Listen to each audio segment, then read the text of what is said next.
Assalamualaikum warahmatullahi wabarakatuh. Hai semua, semoga kabar Anda baik-baik saja. Terima kasih karena sudah memberikan support dan juga kesetiaan Anda kepada kami untuk membangun channel misteri ini. Dengan Andi di sini yang akan menemani Anda dengan ragam cerita misteri yang akan memacu adrenalin dan membuat bulu kuduk Anda berdiri. Sebelumnya saya ingatkan kepada Anda untuk selalu berdoa mendekatkan diri kepada Yang Maha Kuasa agar kita selalu mendapatkan lindungannya, karena setan dan iblis pada dasarnya akan selalu menggoda manusia sampai hari kiamat. Pada episode kali ini saya akan menceritakan cerita misteri dengan judul Angkernya Tegal Salahan, episode 6, Maling Bingung. Kiriman di Tritkasus oleh Indra 057 1 Juni 2020. Malam itu, Desa Kedung Jati nampak seperti desa mati. Gerimis yang mengguyur sejak selepas maghrib tadi hingga tengah malam tak kunjung reda juga, membuat orang-orang lebih memilih untuk meringkuk di balik selimut di atas tempat itu. Begitu juga dengan orang-orang yang mendapatkan tugas ronda malam itu, tak ada niat untuk berkeliling kampung, meski itu sudah menjadi kewajiban mereka. Siapa juga yang mau nekat berbuat jahat di tengah hujan gerimis dan cuaca dingin seperti ini, begitu pikir mereka. Sebuah pemikiran yang salah, karena di saat para peronda itu asik bermain gaplek di pos ronda, di saat itu juga di sudut kampung nampak jendela rumah salah seorang penduduk terbuka pelan.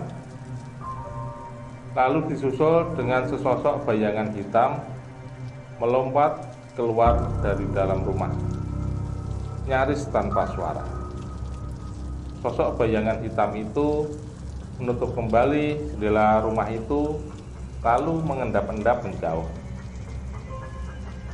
untuk kemudian sosoknya lenyap di balik semak-semak kebun. Tak seorang pun yang menyadari kehadiran sosok itu, yang terus mengendap-endap menjauhi desa melalui ladang-ladang yang gelap dan pematang sawah yang licin tersiram hujan. Sesekali ia memperhatikan situasi di sekelilingnya, memastikan keadaan aman dan tak ada orang yang memergoki aksinya. Ya, sosok itu adalah maling alias pencuri yang akhir-akhir ini membuat resah warga. Dan suasana hujan gerimis malam itu justru menguntungkan dirinya, meski harus menahan dingin dan pakaian yang basah terkena hujan. Namun, aksinya malam itu berjalan dengan mulus. Beberapa kilo beras telah berhasil mengisi karung kain yang diselempangkan di bahunya. Juga beberapa potong pakaian yang masih lumayan bagus. Dan yang paling menggembirakan, saat mengacak-acak lemari pakaian, tanpa sengaja ia juga menemukan buah-buah gelang emas. Benar-benar beruntung malam itu. Maling itu sedikit bisa bernafas lega setelah agak jauh meninggalkan desa. Disulutnya sebatang rokok tingwe, lalu dihisapnya dalam-dalam. Lumayan bisa sedikit mengusir rasa dingin yang menusuk tulang. Sampai di buk yang ada di Tegal Salahan, ada sedikit rasa tak enak pada perutnya. Ia pun berbelok ke tepi jalan, lalu berdiri menghadap rumpun pohon pisang, kemudian membuka resleting celananya. Dan cur, air seni mengalir deras membasahi pokok pohon pisang. Ah, lega rasanya, kata si maling.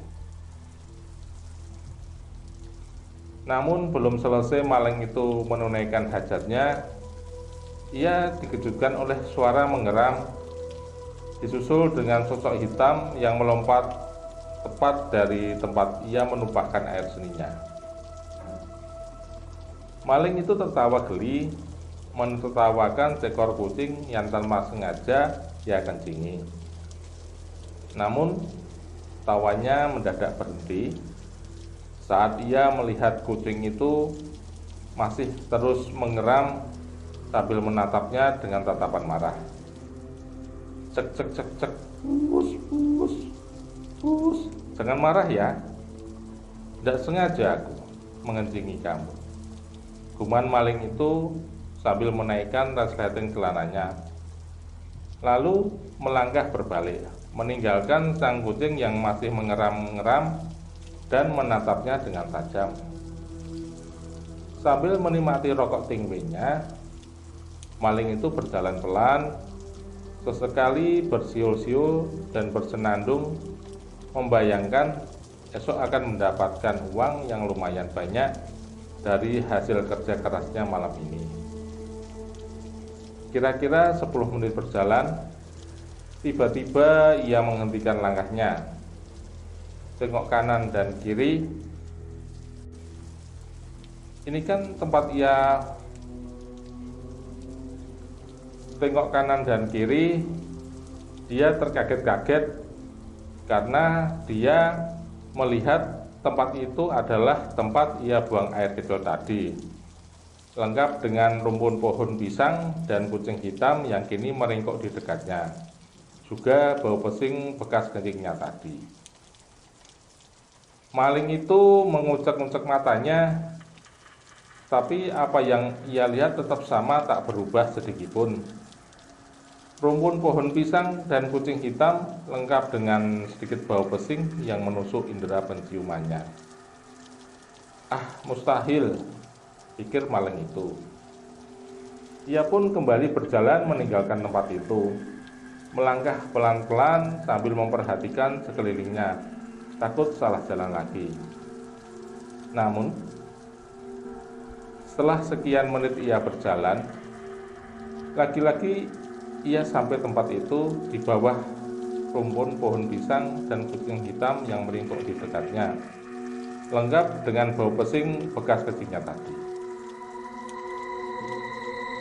Maling itu bergidik ngeri, rasa takut mulai menjalar dalam hatinya.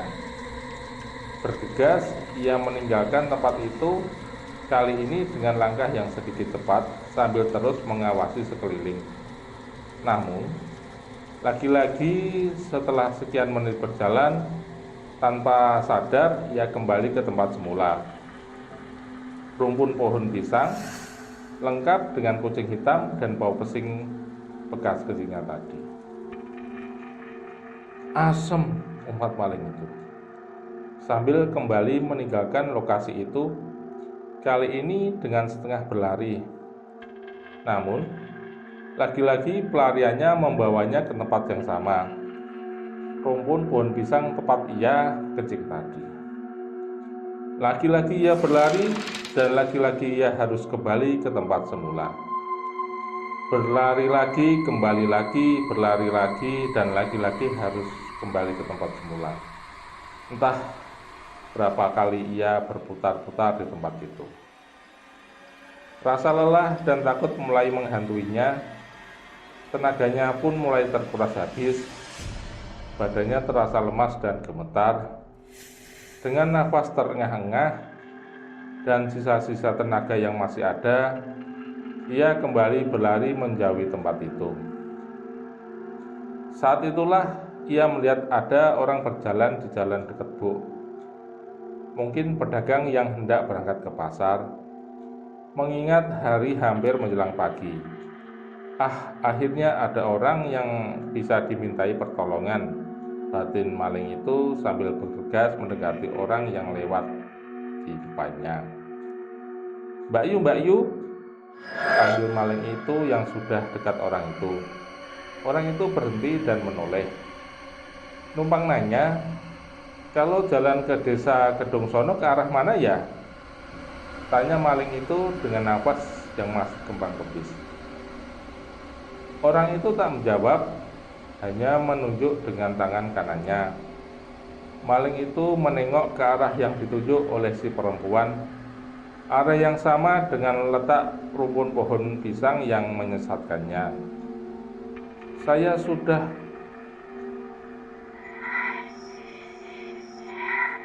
Maling itu tak melanjutkan kata-katanya, begitu menyadari bahwa orang yang diajak bicara telah lenyap tanpa meninggalkan jejak sama sekali. Asem, bukan orang ternyata. Kembali maling itu mengumpat saat menyadari bahwa yang ia ajak bicara ternyata bukan orang. Ia pun lalu duduk menggelosor di pinggir jalan. Habis sudah tenaganya setelah berlarian hampir setengah malam. Lebih baik menunggu pagi tiba. Siapa tahu ada orang yang lewat lagi yang bisa dimintain tolong, demikian pikirnya. Selang 10 menit ia duduk di sana. Dari arah utara nampak seorang berjalan ke arahnya. Maling itu memicingkan matanya, memastikan apakah itu benar-benar orang atau bukan. Semakin dekat, semakin jelas sosok itu nampak mengenakan caping di kepalanya dan memikul pacul di pundaknya. Mungkin memang sudah hampir pagi. Sudah ada orang yang berangkat ke sawah, pikir maling itu sambil berdiri dan menyongsong orang itu. "Pak D mau ke sawah ya?" tanya maling itu berbahasa basi. Orang itu mengangguk. Wajahnya tak begitu nampak jelas karena tertutup oleh caping. "Pak D tahu nggak jalan ke arah desa Kedung Sono?" "Saya mau ke sana tapi nyasar Pak D, nggak tahu jalan," tanya maling itu lagi. Orang itu tak menjawab, hanya menggeleng. Nampak dari capingnya yang bergerak ke kiri dan ke kanan. "Masa nggak tahu sih Pak D? Pak D warga sini kan?" tanya maling itu. "Gimana saya tahu jalan? Kalau kepala saja saya tidak punya." Akhirnya orang itu bersuara juga sambil membuka capingnya.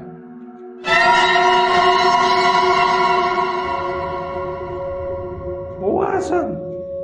Sontak maling itu lari tunggang langgang, menyadari bahwa memang tidak ada kepala di balik caping yang ia kenakan. Hanya ada sebatang leher yang telah membusuk dan dipenuhi belatung. Terdengar suara tertawa terkekeh membuat maling itu tak lagi memperhatikan arah berlarinya.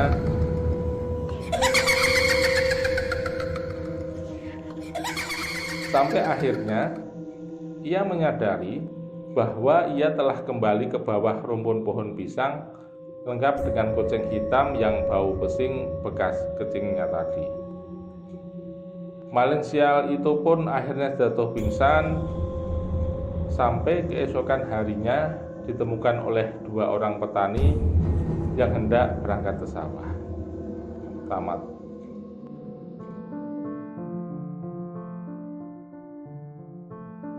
Semoga Anda terhibur dengan cerita misteri kali ini.